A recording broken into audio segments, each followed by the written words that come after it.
Hey everyone, Two Jelly Belly Bean here, and today I'm not doing an update or a haul or anything really craft related, I guess.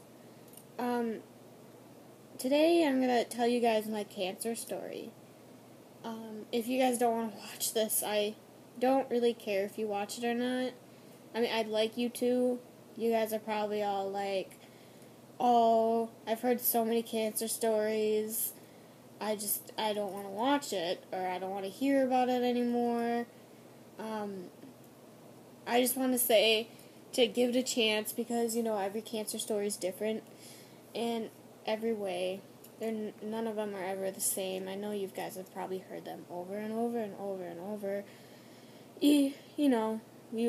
Maybe you've had a family member suffer from, or maybe even pass away from this menacing disease that touches so many lives of our family and friends. But I wanted to tell you guys about it because I think I've made reference to it in one of my updates. Not very extensive, but yeah, I just wanted to tell you guys about it because I really like reaching out and telling people about my story because it sounds kind of the same to many different stories, but it's different. So I guess I'm going to start. So, I was diagnosed with ALL, or acute lymphoblastic leukemia. So I was diagnosed when I was 4, the summer of 2001. So I had leukemia I'm just going to call it leukemia because it's easier that way. I had it for 3 years, and I was diagnosed when I was 4. So I had it until I was about 7. So through my first treatment, I went through chemotherapy, and they tested a whole bunch of different methods and stuff in a way to get rid of it. And about that chance, I think my mom told me I had about a 20% chance of making it through and surviving. So chances were not very good for me. The way they started to figure out I had it was nearing the end of summer, but I kept getting fevers and colds and just not really feeling well.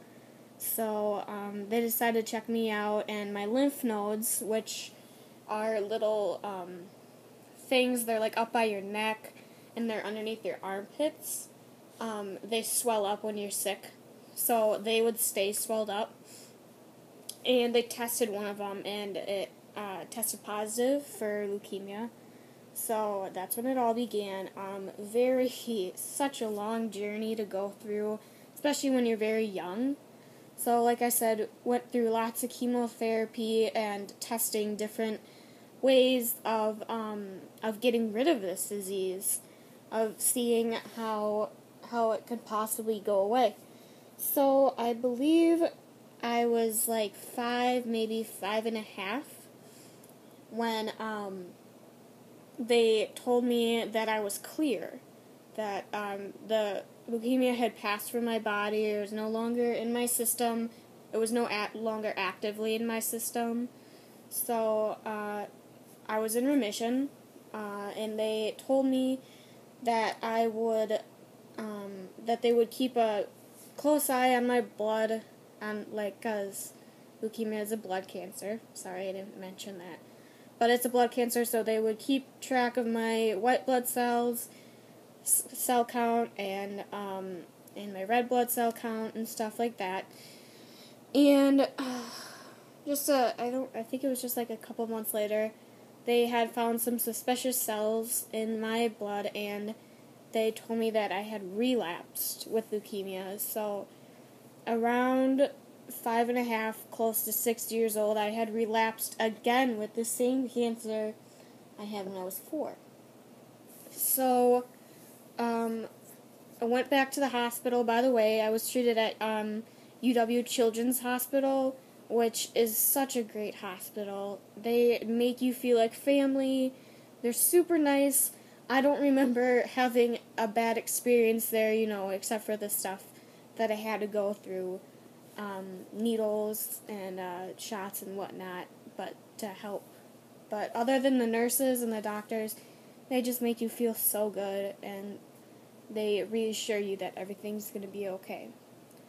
So,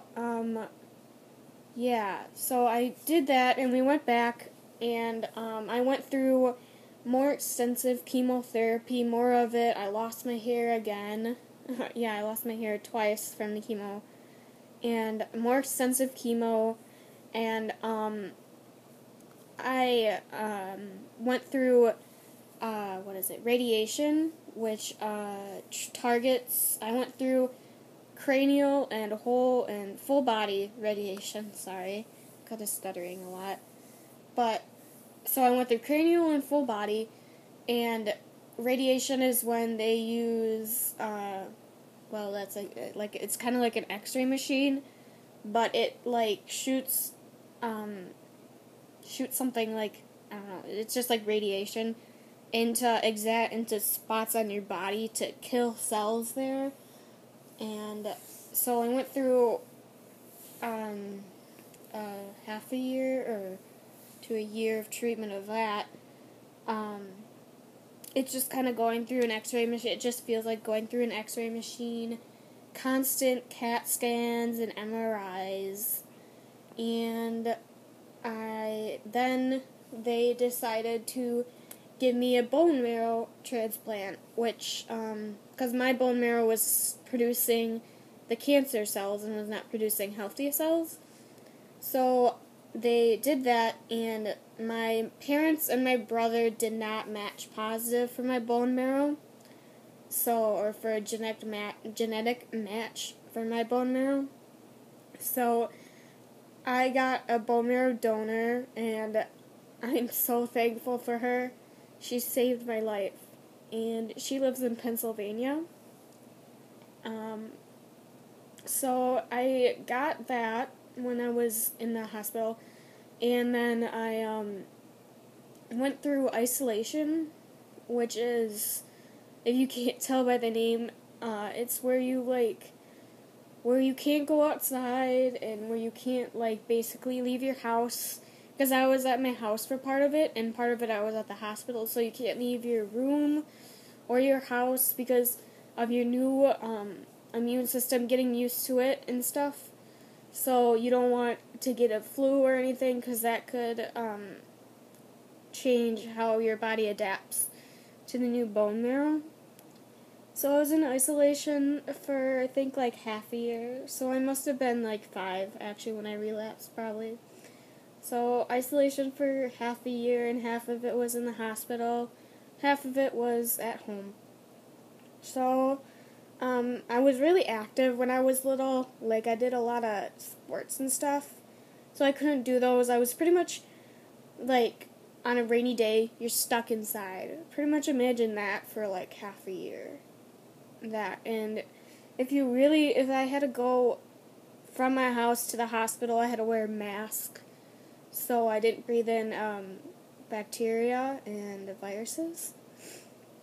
And then really close to my 7th birthday, pretty much on the mark, actually, I was at home, and I was still in isolation at this point.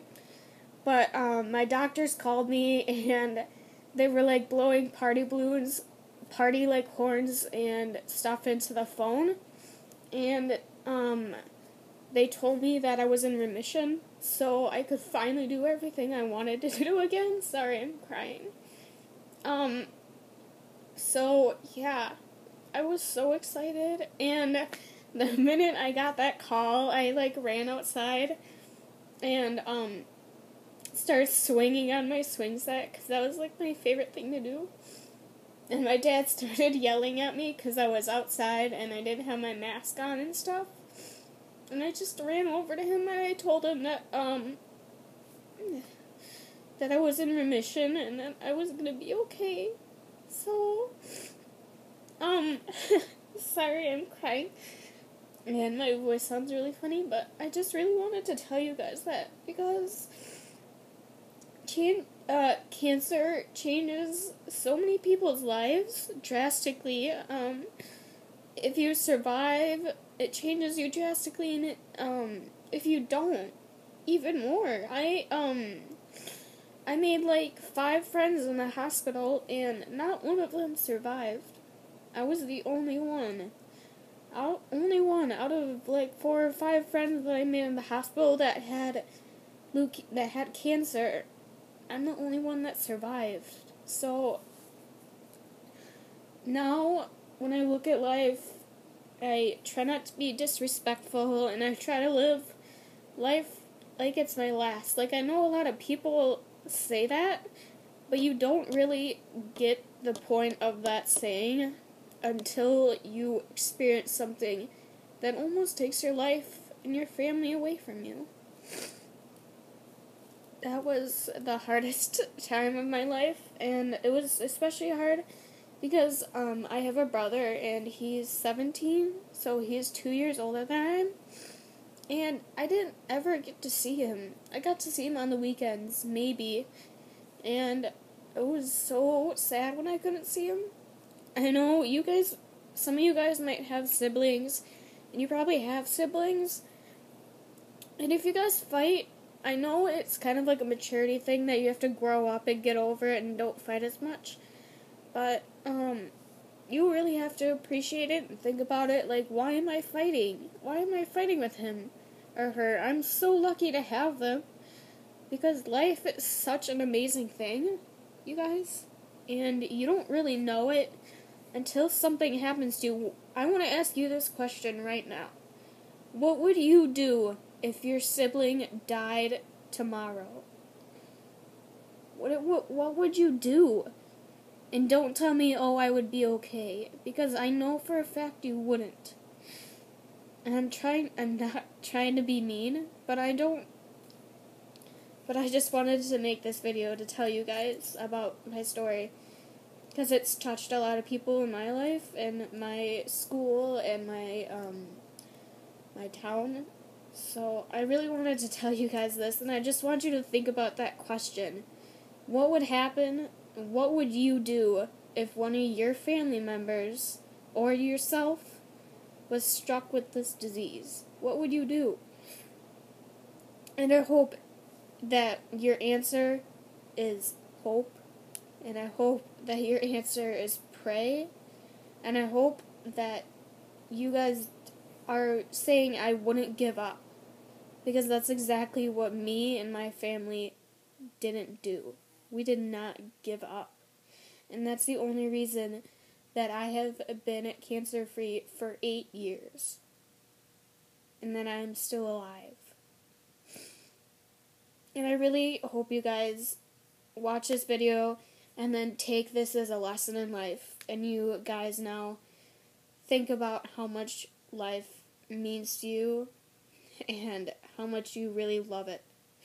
Okay? Sorry for the emotional video. I hope you guys enjoyed it. So, comment, rate, and subscribe. I have much happier videos on the way. Thank you for watching.